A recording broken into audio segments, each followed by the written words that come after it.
नमस्कार, आप देख रहे हैं न्यूज इंडिया की खास पेशकश हेल्दी इंडिया। आज बात करेंगे मुहासों की, साथ ही कैसे आप इन सब का उपाय कर सकते हैं, बदलते मौसम में कैसे अपनी त्वचा की केयर कर सकते हैं। इस सब कुछ पर हम चर्चा करेंगे। डॉक्टर्स का एक बड़ा पैनल हमारे साथ स्टूडियो में मौजूद है, लेकिन सबसे पहले दिखाते हैं आपको एक रिपोर्ट।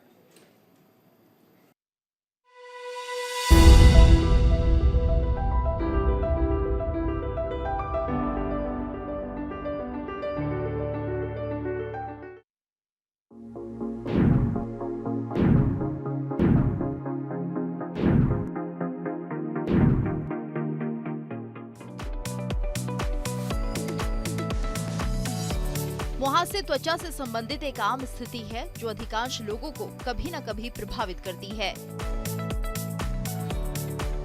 एक्ने या मुहासे स्किन की एक सामान्य समस्या है जो मुख्य रूप से युवाओं में दिखती है,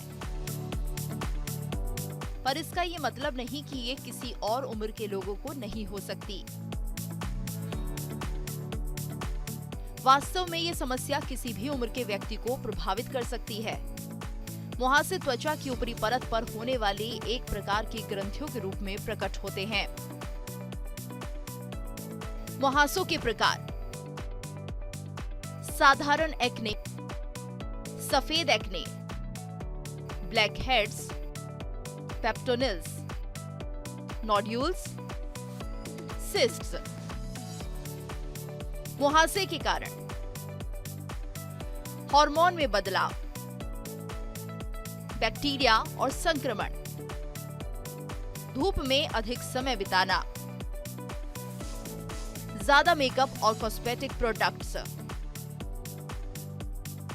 ज्यादा तला भुना और मीठा खाना। मुहासों का उपचार: सही स्किन केयर रूटीन, मुहासों को छेड़े नहीं, प्रॉपर डाइट लेना अच्छा उपचार, ऑयल फ्री प्रोडक्ट यूज करें। अगर इन सावधानियों के बाद भी मुहासों की समस्या बनी हो, फिर स्किन स्पेशलिस्ट की सलाह जरूर लें। न्यूज इंडिया के लिए गीतू चौहान की रिपोर्ट। तो आपने हमारी ये रिपोर्ट देखी जिसमें आपने जाना कि मुहासे कितने प्रकार के होते हैं, पिंपल्स कैसे होते हैं, इनके कारण क्या हैं। अब हमारे साथ डॉक्टर्स का एक बड़ा पैनल मौजूद है। सबसे पहले मैं आपको उनसे तारुफ करा देते हैं और उसके बाद फिर चर्चा की शुरुआत करेंगे। हमारे साथ डॉक्टर गुलशांत पनेसर जो कि सीनियर डर्माटोलॉजिस्ट हैं, स्टूडियो में हमारे साथ मौजूद है, और साथ ही डॉक्टर अंजलि थोड़ी ही देर में हमारे साथ जुड़ेंगी। पुनीत मदान जो कि डर्माटोलॉजिस्ट हैं वो हमारे साथ जुड़ गए हैं, और डॉक्टर आकांक्षा रस्तोगी सीनियर कंसल्टेंट वो भी हमारे साथ जुड़ गई हैं। आप सभी का बहुत स्वागत है। सबसे पहले मैं डॉक्टर गुलशांत आपके पास आना चाहूंगी, क्योंकि हम बात कर रहे हैं आज पिंपल्स की, मुहासों की, कील की। अब ऐसे में इनके कारण क्या होते हैं, सबसे पहले आपसे ये समझना चाहेंगे।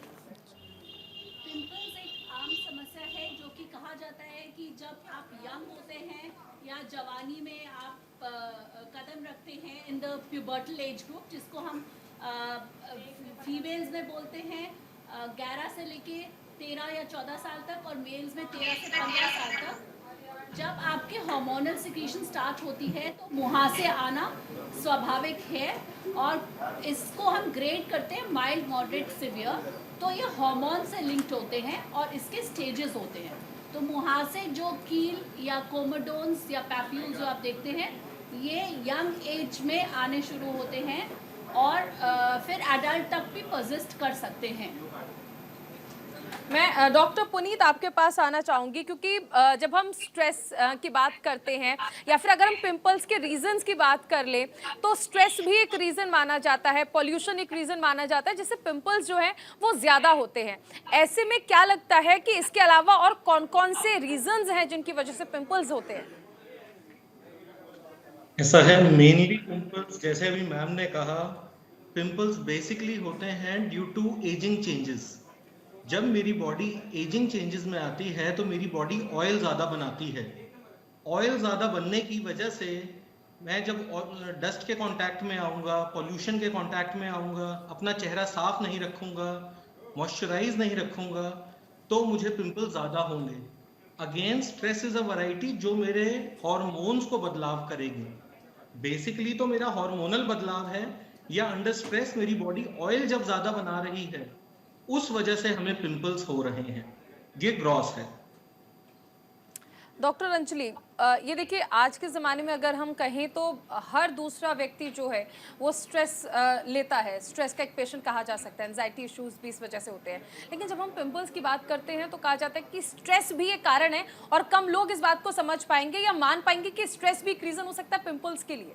बिल्कुल सही कहा आपने। स्ट्रेस, किसी भी तरह मेंटल स्ट्रेस, जब हम बहुत ज़्यादा तनाव से गुज़र रहे होते हैं, या फिज़िकल स्ट्रेस, जब हमें बहुत ज़्यादा रेस्ट नहीं मिलता, हम रात की नींद पूरी नहीं कर पाते, तो हमारा स्ट्रेस लेवल बढ़ जाता है, सीरम कॉर्टिसोल अंदर बढ़ जाता है, जिसकी वजह से बहुत सारे ब्रेकआउट्स होते हैं। तो हमें स्ट्रेस को कम रखना चाहिए। अगर हमें पिंपल्स देखकर भी स्ट्रेस आ रहा है तो इससे भी पिंपल्स और बढ़ जाते हैं। बिल्कुल। डॉक्टर आकांक्षा, आपसे ये समझना चाहेंगे कि क्योंकि हम रीजंस की बात कर ही रहे हैं, एक रीज़न जो माना जाता है या एक फैक्टर जो है पिंपल्स का, उसे फूड एंड ड्रिंक भी माना जाता है। खाने में ऐसा क्या खाएं और क्या खाने से बचें कि पिंपल्स की जो समस्याएं होती हैं लोगों को, उससे एक रिलीफ मिल सके?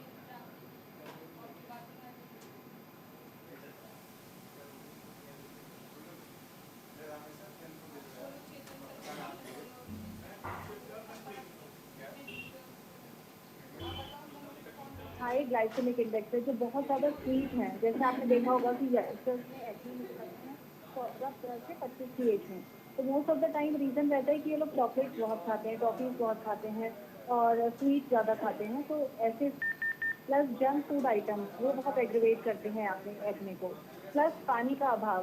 तो dehydration is also one of the factor. तो ये 3 चीज़ों पे अगर ध्यान दिया जाए अलॉन्ग विद द एक्सरसाइज, तो हम एक्ने की समस्या को थोड़ा कम कर सकते हैं। And definitely hand hygiene is very important, कि हमने कहीं भी हाथ टच किया और उसी हाथ को बार बार फेस पे लगा लिया। तो डाइट के साथ ये hand touching is also equally important. तो जंक फूड बंद करें, एक न्यूट्रिशियस हेल्दी डाइट लें और फ्लूइड इंटेक अच्छा रखें अपना।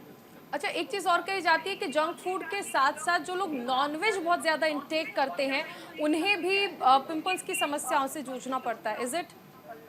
ऐसा स्पेसिफिक नहीं है नॉनवेज के लिए। इट्स जस्ट कि आप बहुत ज़्यादा फ्राइड ना खाएं, नॉनवेज में बहुत ज़्यादा रेड मीट ना खाएं। अगर आप एक मॉडरेट क्वांटिटी में हाई प्रोटीन ले रहे हैं, then it is good for your health. Okay, मैं हाँ, dairy product that's important. Okay doctor Gulshant, अगर हम देखें और बात करें मेजर्स की, तो पिंपल्स तो ठीक हो जाते हैं, लेकिन पिंपल्स के बाद जो निशान होते हैं वो भी खासकर गर्ल्स के लिए तो एक ऐसा पॉइंट हो जाता है जो स्ट्रेस पहले ही दे देता है।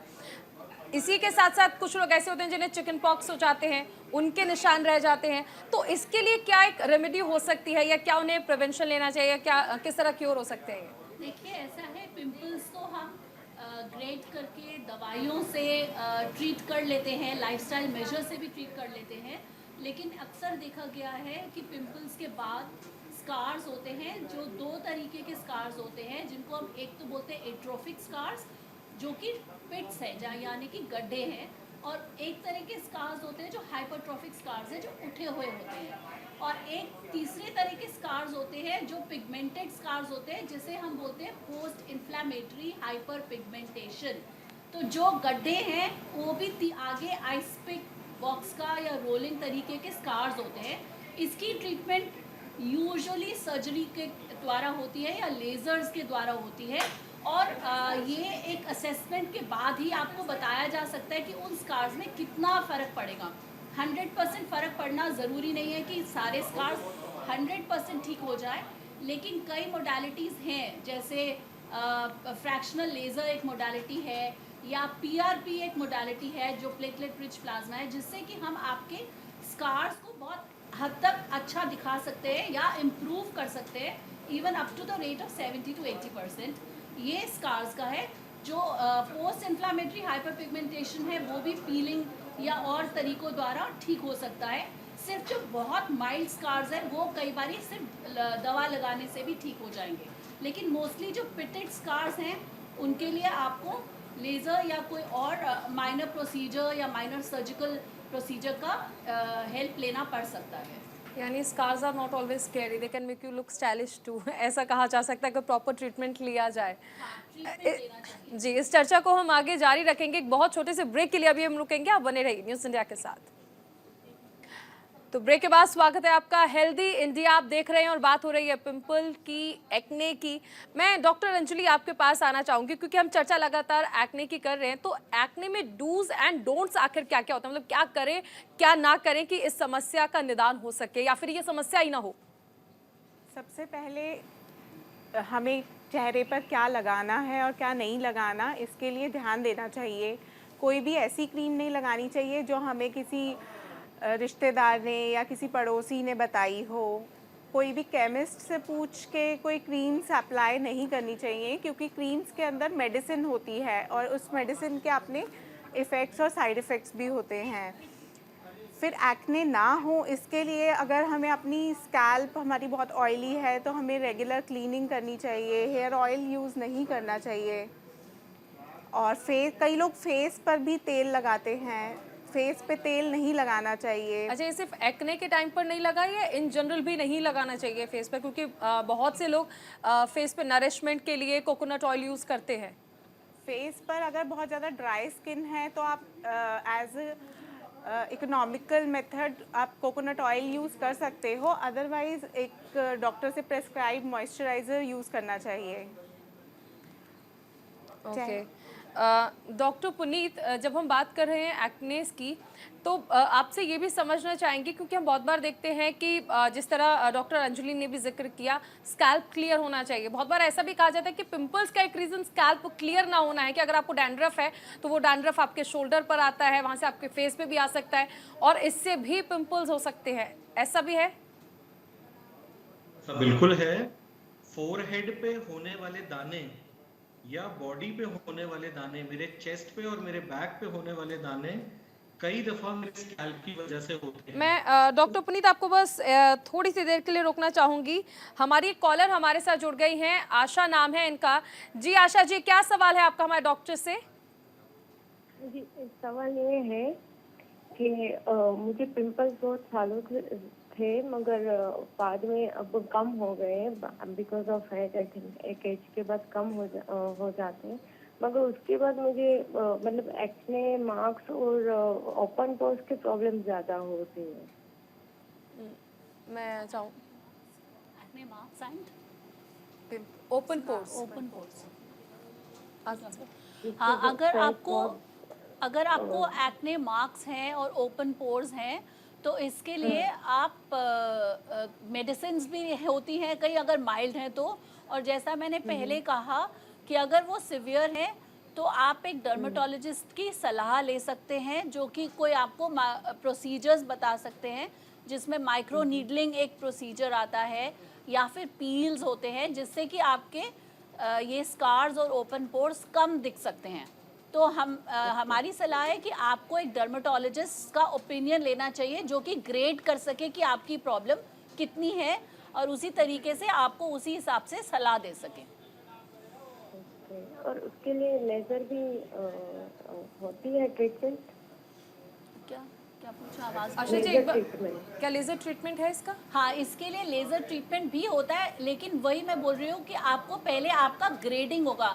एक प्रॉब्लम वो है जो आप समझते हैं, एक एग्जामिनेशन पे डॉक्टर समझता है आपकी प्रॉब्लम, और उसी हिसाब से आपकी हिस्ट्री और एग्जामिनेशन के बाद आपको एक सलाह देता है।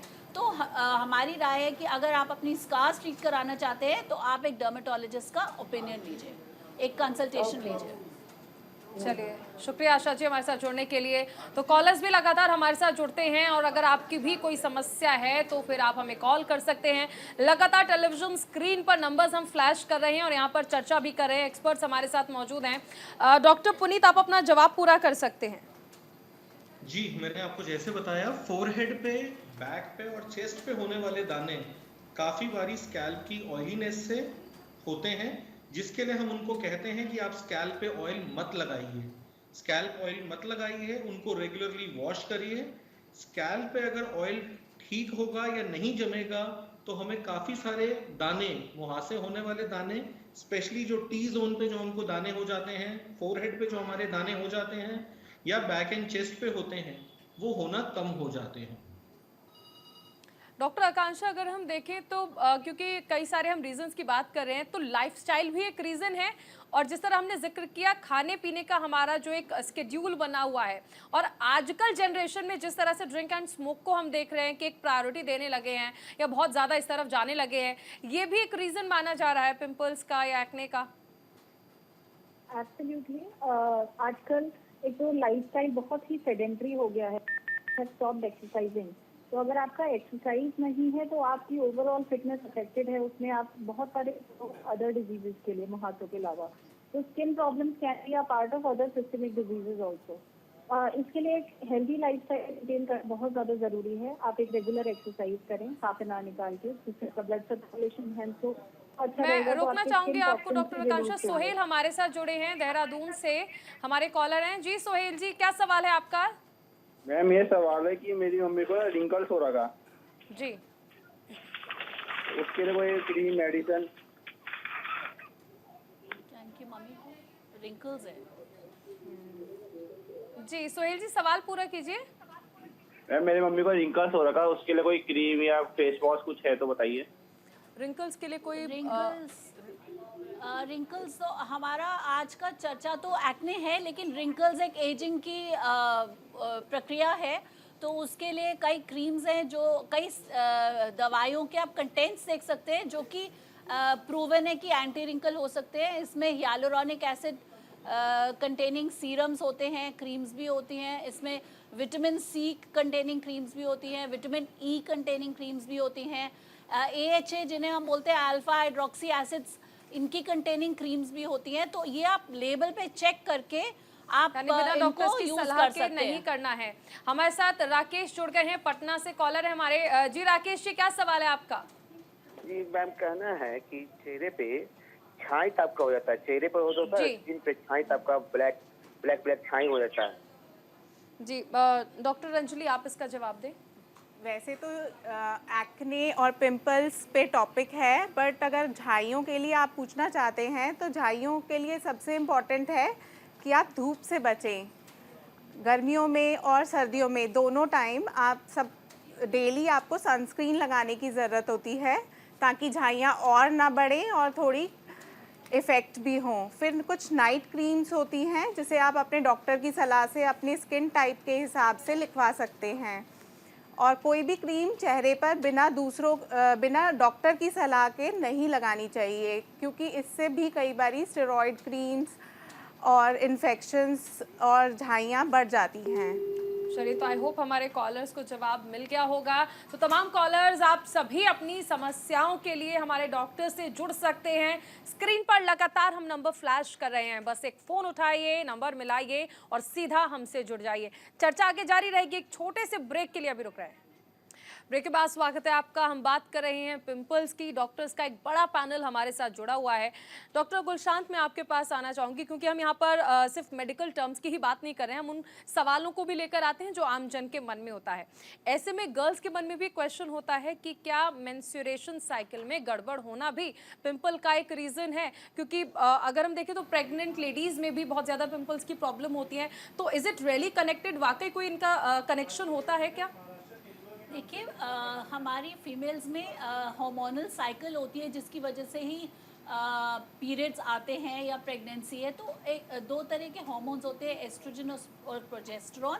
तो हार्मोनल इम्बैलेंस एक बहुत कॉमन कारण है पिंपल्स होने का, और एक एक प्रॉब्लम होती है जिसको हम बोलते हैं पॉलीसिस्टिक ओवेरियन डिजीज, जिसमें कि मैं आपको एक मिनट रोकना चाहूंगी। संजय मिश्रा हमारे कॉलर हमारे साथ जुड़ गए हैं। जी संजय जी, क्या सवाल है आपका? एक्चुअली मैं अपनी बेटी के रिगार्डिंग बात करना चाह रहा था। उसको एक्चुअली पिंपल्स की प्रॉब्लम है। उसने बेटनोवेट क्रीम लगाया था कुछ दिन, लेकिन उससे कोई इम्प्रूवमेंट नहीं हुआ। उसी वजह से मैं जानना चाहता हूँ कि उसके लिए क्या करूँ। डॉक्टर अंजलि, आप बताइए। ये बेटनोवेट सी, टेनोवेट, डर्मीफॉर्ड, ऐसी बहुत सारी क्रीम्स मार्केट में चलती हैं जो मरीज़ खुद ही लगा लेते हैं, और उन्हें शुरू में तो बहुत आराम मिलता है, मुहासे एक ही दिन में दब जाते हैं, बट बाद में चेहरा और भी ज़्यादा ख़राब हो जाता है। इसलिए मैं दर्शकों से यही कहूँगी कि ऐसी कोई भी क्रीम्स खुद से नहीं लगानी चाहिए, नेट पे देखकर या इधर किसी और से कोई इन्फॉर्मेशन लेके। आपको अपने मुहासे कितने हैं और कितने उसके निशान हो रहे हैं, उस हिसाब से डॉक्टर आपको प्रेस्क्राइब करते हैं, स्किन स्पेशलिस्ट। तो आपको बेटनोवेट सी लगाना तो सबसे पहले बंद कर देना चाहिए, क्योंकि इससे मुहासे अल्टीमेटली और बढ़ेंगे और निशान छूटेंगे। जी जी जी जी, ओके ओके। आई होप हमारे कॉलर्स को जवाब मिल गया होगा। आप भी हमारे साथ जुड़ सकते हैं हेल्दी इंडिया के इस शो में। बस आपको फ़ोन उठाना है और टेलीविज़न स्क्रीन पर जो नंबर फ्लैश होना है उस नंबर को मिलाना है और सीधा जुड़ जाना है हमसे न्यूज़ इंडिया के इस खास शो में। जी गुलशान जी, आप अपना जवाब पूरा कर सकती हैं। सो जैसे मैं कह रही थी कि पॉलीसिस्टिक ओवेरियन डिजीज़ एक बहुत कॉमन प्रॉब्लम है, जिसकी वजह से साइकिल्स इरेगुलर हो जाती हैं और हार्मोनल इम्बैलेंस होता है। ये एक कारण बनता है पिंपल्स होने का। नॉर्मल साइकिल्स में भी कई बार देखा गया है कि जब पीरियड्स आने वाले होते हैं तो एक दो ब्रेकआउट्स हो जाते हैं because of even in the presence of normal hormones. तो जो हमारा सिबेशियस ग्लैंड है जो स्किन में है वो हार्मोन रिस्पॉन्सिव है, तो वो एक तरह का एंडोक्राइन ऑर्गन की तरह काम करता है जो हार्मोन्स को रिस्पॉन्ड करता है।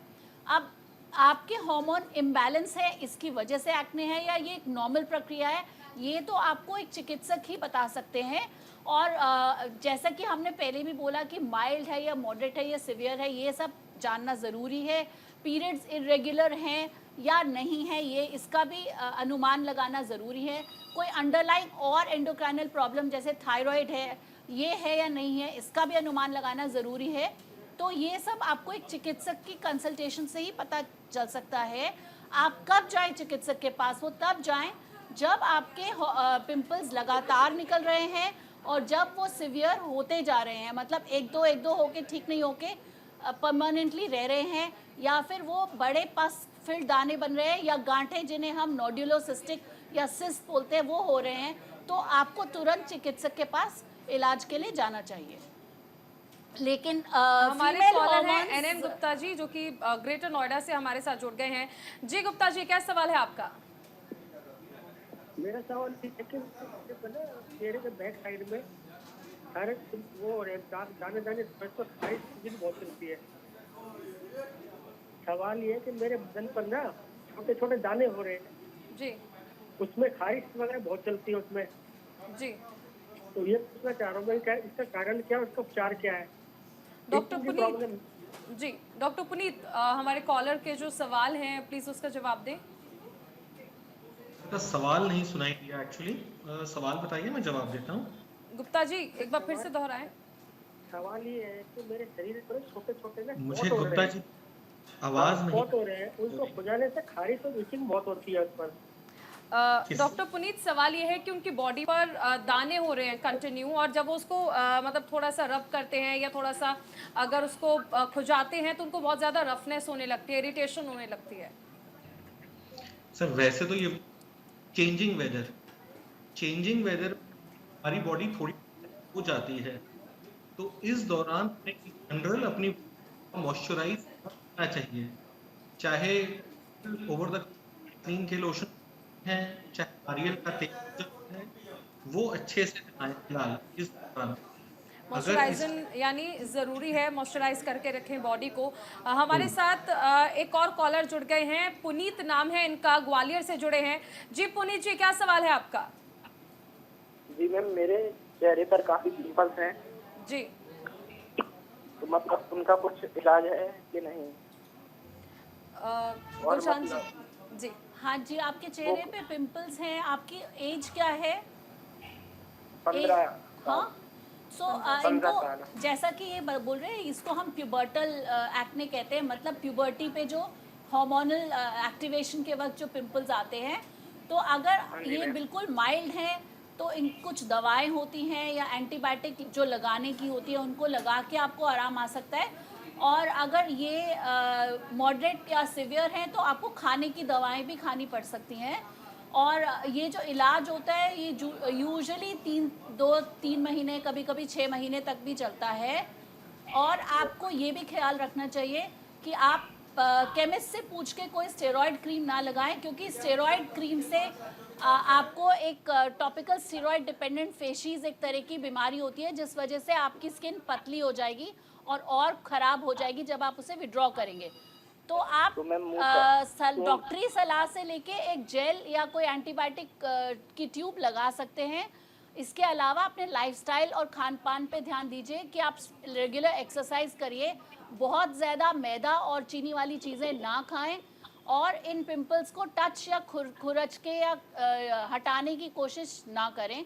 और जितने ज़्यादा लोगों से सलाह लेंगे उतने कंफ्यूज होंगे, तो बेटर है कि डर्मेटोलॉजिस्ट का सलाह लें। चलिए, और मैम मुंह पर या साबुन वाबुन लगाने से कुछ होता है? साबुन लगाने से एक नॉर्मल साबुन लगाने से कुछ नहीं होता। अगर आप क्लीन रखना चाहते हैं, जो साबुन सूट होता है करिए, लेकिन हाँ बहुत सारे मेडिकेटेड फेस वॉशेस होते हैं जो एक्ने की स्किन पे लगाए जा सकते हैं, तो वो भी आप एक डर्मेटोलॉजिस्ट चिकित्सक बता सकते हैं। निकिता हमारे साथ जुड़ जी हमारे साथ एक और कॉलर है, निकिता जुड़ गई हैं पंजाब से। निकिता, क्या सवाल है आपका डॉक्टर से? मैम, मेरे फेस पे बहुत ज़्यादा पिंपल्स है।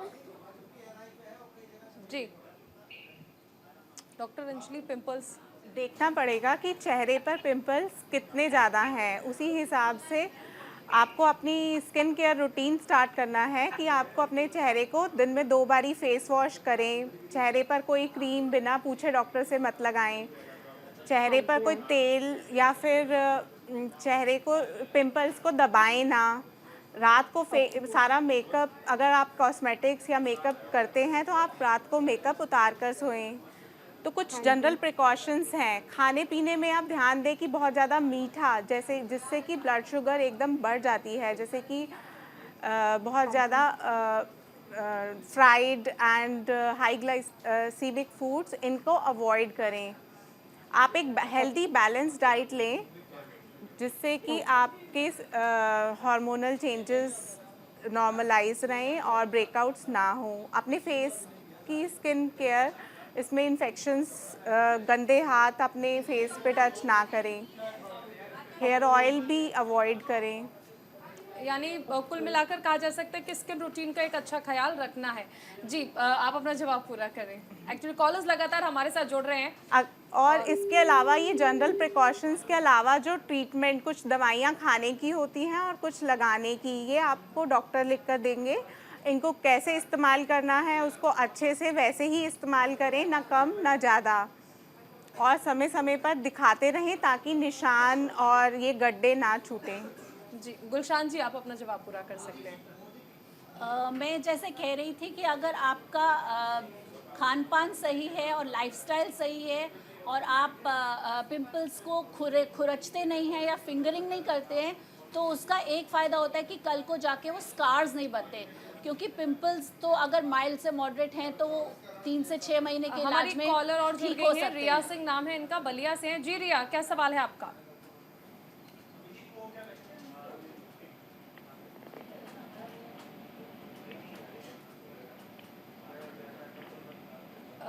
शमा हमारे साथ जुड़ गई हैं पटना से। शमा, क्या सवाल है आपका?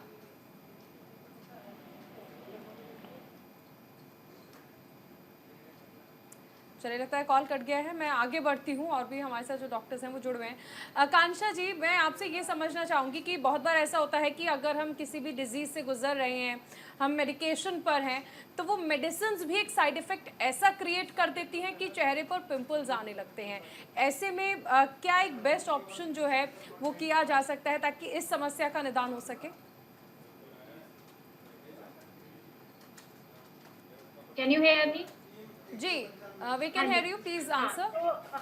हाँ, कुछ ऐसी मेडिकेशंस हैं जैसे कि बहुत सारे लोग स्टेरॉइड्स पे होते हैं, मे बी वो एस्थमेटिक हैं या उनको क्रॉनिक एयरवे डिजीज है स्मोकिंग रिलेटेड, और वो स्टेरॉइड्स पे है, या इम्यूनिटी लो है बिकॉज ऑफ ऑटोइम्यून कंडीशंस, तो वो स्टेरॉइड्स पे हैं।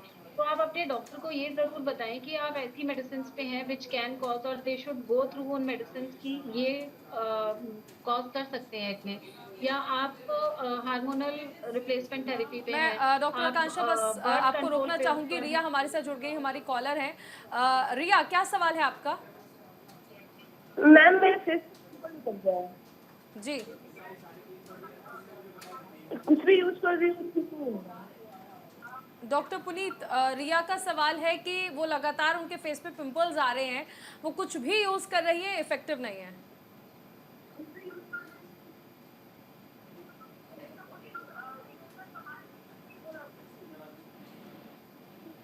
डॉक्टर पुनीत, आप सुन पा रहे हैं? हेलो, मैं कह रहा हूँ रिया जी की एज कितनी है? रिया जी, आपकी एज क्या है? 50 है। सॉरी, रिया जी 58। 15 साल है। 15, ओके 15। जी। ऐसा है बेसिकली, तो वही सेम 15 साल है। हम लोग ट्रीटमेंट ही प्रॉपर या पूरा नहीं लेते, कोर्स नहीं लेते। हम हाफ हार्टेड दिया है मेडिसिन और उसको छोड़ दी, वही पिंपल्स आते रहते हैं। प्यूबर्टी पीरियड्स मुझे पिंपल्स आ सकते, that is absolutely normal. We can continue with some for long run, and हमें पहले एक कोर्स ट्रीटमेंट वो भी 1 to 2 months लगेगा या 2 to 3 months लगेंगे वो कंप्लीट एवरीथिंग करने, ताकि मुझे पिंपल्स मुझे सिग्निफिकेंट जरूर दिखता है, मुझे पिंपल्स आते हैं। चलिए, आई होप कि हमारी कॉलर को उनके सवाल का जवाब मिल गया होगा। ये चर्चा हम इसी तरह से जारी रखेंगे। अभी एक बहुत छोटे से ब्रेक के लिए हम रुक रहे हैं, आप बने रहिए न्यूज़ इंडिया के साथ। तो ब्रेक के बाद स्वागत है आपका हेल्दी इंडिया में, और चर्चा हो रही है पिंपल्स की, एक्ने की, कैसे ये होते हैं और कैसे इनसे बचा जा सकता है। डॉक्टर्स लगातार हमें एक्सपर्ट एडवाइस भी दे रहे हैं। डॉक्टर अंजलि, देखिए, आपने जिस दौरान चर्चा चल रही थी आपने एक वर्ड का यूज़ किया था, मेकअप। अब मेकअप में तो हम लोगों को भी रहना पड़ता है, और बहुत सारी गर्ल्स ऐसी हैं जो कि ऑफिस जाती हैं, एक लाइट टचअप लेकर रखती हैं, और मेकअप को एक रीज़न माना जाता है जिसकी वजह से एक्नेस हो सकते हैं या फिर पिंपल्स हो सकते हैं। ऐसे लोगों को क्या करना चाहिए अपने स्किन के साथ कि जब आप मेकअप रिमूव भी करें, या मेकअप आपके लिए बहुत ज़्यादा हार्मफुल ना हो? देखिए, मेकअप करना एक रूटीन बात है लड़कियों के लिए, बट मेकअप के साथ कुछ चीज़ें ध्यान देनी चाहिए, जैसे कि मेकअप जो है वो बहुत ज़्यादा ऑयल बेस्ड ना हो। मोस्टली अगर आप न्यू परचेज़ करने जाएं तो gel based creams and lotions he better रहती हैं, और आप रात को सोते वक्त इन्हें अच्छे से फेस को क्लीन करके मेकअप पूरा रिमूव करके ही हमारे सोना कॉलर चाहिए। जुड़ गए हैं, अर्नव, जो कि गया से हमारे साथ जुड़े हैं। अर्नव, क्या सवाल है आपका? कह रहा है मैं कि चेहरे पे पूरा काला काला दाग हो जाते हैं, 12 महीना होते हैं, ठंडा या गर्मी में। तो लेकिन मार्केट में नोमैक्स क्रीम लगाते हैं, जो होता है नोमैक्स क्रीम, तो लगाते हो ठीक होता है, फिर हो जाता है। बोल रहे हैं कि लगातार चेहरे पर झाइयाँ भी हो रही हैं, पिंपल्स भी हो रहे हैं, नोमैक्स क्रीम लगाते हैं लेकिन असर नहीं होता है। देखिए, नोमैक्स क्रीम सबसे पहले बंद कर दीजिए, और झाइयों से बचने के लिए कोई जेल बेस्ड सनस्क्रीन यूज़ करें, और एक्ने से बचने के लिए जो क्रीम्स आप चेहरे पे लगाते हैं वो देखिए कि वो सही है या नहीं है, और एक्ने के लिए कितना एक्ने है और कितनी झाइयाँ हैं उस हिसाब से आपको फेस वॉश और सनस्क्रीन जेल्स डॉक्टर से लिखवाइए और रेगुलर फॉलो अप करिए, ताकि ये धीरे धीरे कम हो और आपका फेस साफ हो। चलिए, ड्राई भी रहता है, फेस ड्राई रहता है, फेस ड्राई रहता है, हाँ, ड्राई भी रहता है, सूखा रहता है।